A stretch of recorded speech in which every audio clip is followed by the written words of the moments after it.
Hello friends, कैसे हैं आप सब। आई होप सब अच्छे होंगे। जैसा कि आप सबको पता है कि कल सीटेट का एग्ज़ाम है। और सीटेट एग्ज़ाम देने जाने से पहले कुछ महत्वपूर्ण बातों का ध्यान देना होता है। जैसे कि क्या लेकर जाना चाहिए हमें, कितनी देर पहले पहुंचना चाहिए, पेपर हल करते समय किन बातों का ध्यान रखना चाहिए। तो इस वीडियो में कुछ ऐसे ही महत्वपूर्ण बातें हम लेकर आए हैं। CBSE सीटेट 2021 परीक्षा पहले जुलाई 2020 में आयोजित की जानी थी, 7 जुलाई 2020, मगर कोरोना संक्रमण के चलते इसे स्थगित कर दिया गया। परीक्षा अब रविवार 31 जनवरी को आयोजित की जाएगी, जिसके संबंध में सभी जरूरी जानकारियां जारी की जा चुकी हैं। इस बार की सीटेट 2021 परीक्षा 31 जनवरी को आयोजित होने जा रही है। परीक्षा के एडमिट कार्ड पहले ही जारी किए कर दिए जा चुके हैं, जिसके प्रिंट आउट के साथ ही उम्मीदवारों को एग्ज़ाम हॉल में एंट्री मिलेगी। बोर्ड ने महामारी की स्थिति को देखते हुए सभी उम्मीदवारों को उनके पहले चॉइस का एग्ज़ाम सेंटर देने का प्रयास किया है। जो उम्मीदवार परीक्षा में शामिल होने जा रहे हैं, उनके लिए ज़रूरी दिशा निर्देश भी जारी किए गए हैं। उम्मीदवारों को इन निर्देशों को का सख्ती से पालन करना होगा। उम्मीदवारों को एग्ज़ाम सेंटर पर रिपोर्टिंग टाइम पर ही आना होगा, ताकि एक समय पर ज़्यादा भीड़ जमा न हो। देरी से आने वाले उम्मीदवारों को एग्ज़ाम सेंटर में एंट्री नहीं दी जाएगी। एग्ज़ाम सेंटर पर और पूरी परीक्षा के दौरान उम्मीदवारों को सोशल डिस्टेंसिंग का पालन करना होगा। पूरे समय मास्क पहनकर रखना अनिवार्य होगा तथा मास्क मुंह और नाक को अच्छी तरह ढकना चाहिए।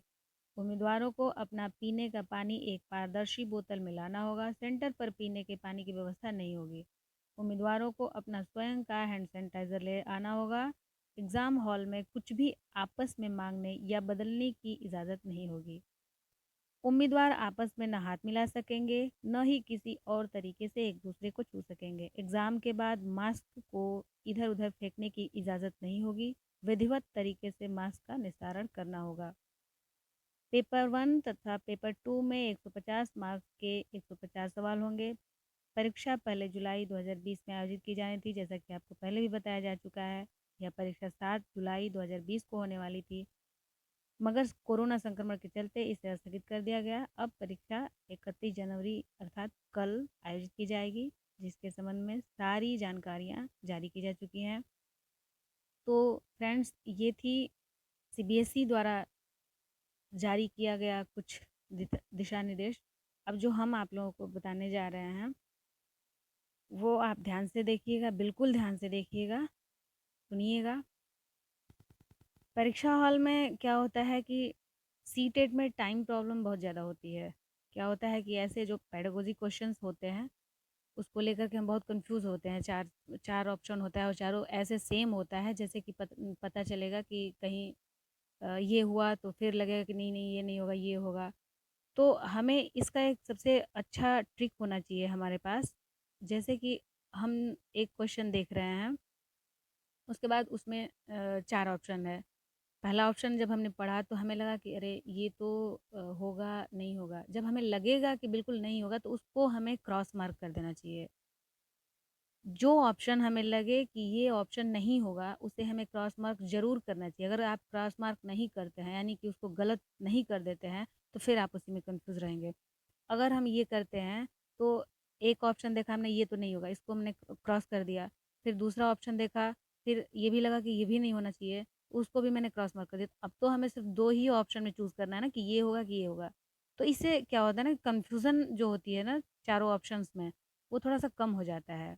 तो सबसे पहला ध्यान आपको यही देना है कि जितने भी क्वेश्चंस आप हल करें, तो उसमें ऑप्शंस जो आप देखें, तो जो आपको ऑप्शन लगे कि नहीं ये नहीं होना चाहिए, उस ऑप्शन को आपको क्रॉस मार्क कर देना चाहिए। तो ये बहुत ही सटीक और बहुत ही महत्वपूर्ण जानकारी है। अगर इसको आप फॉलो करते हैं तो ज़रूर ही आप सफल हो जाएँगे। दूसरा मेरा अपना का एक्सपीरियंस है, खुद का एक्सपीरियंस बता रहे हैं आपको। दूसरा ये है कि इसमें टाइम मैनेजमेंट बहुत ज़्यादा ज़रूरी होता है। सीटेट में टाइम मैनेजमेंट, क्योंकि ये जो पेडागोजी होता है, टाइम बहुत ज़्यादा खींचता है। तो इसमें टाइम मैनेजमेंट हमें बहुत ध्यान रख करके देना चाहिए। इसमें जैसा कि आप सभी जानते हैं, परीक्षाएँ दे भी चुके होंगे, आप बहुत लोगों के लिए फर्स्ट टाइम होगा। तो इसमें 5 सेक्शन होता है। में एक हिंदी का सेक्शन होगा, संस्कृत 2 लैंग्वेज का सेक्शन हो जाएगा, हिंदी और संस्कृत, एक पेडागोजी बाल मनोविज्ञान सीडीपी हो जाएगा, फिर एक पर्यावरण हो जाएगा और एक मैथ हो जाएगा। तो इस तरह से आपका 5 सेक्शंस इसमें हैं।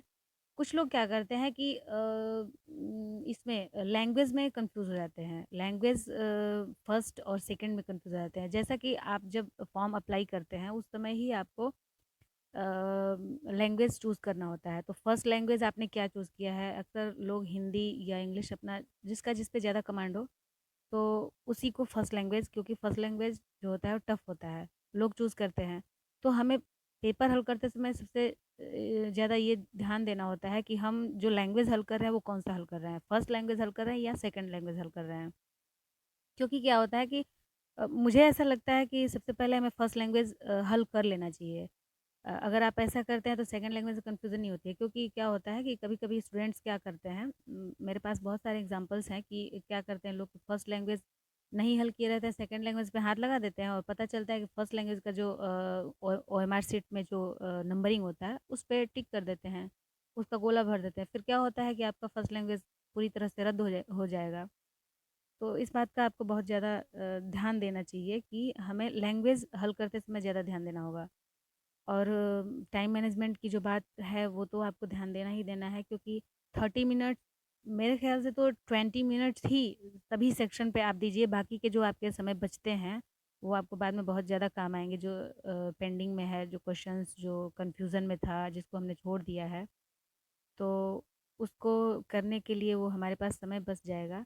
तो इन सारी बातों का अगर आप ध्यान रखते हैं तो आई होप आप ज़रूर सफल हो जाएंगे।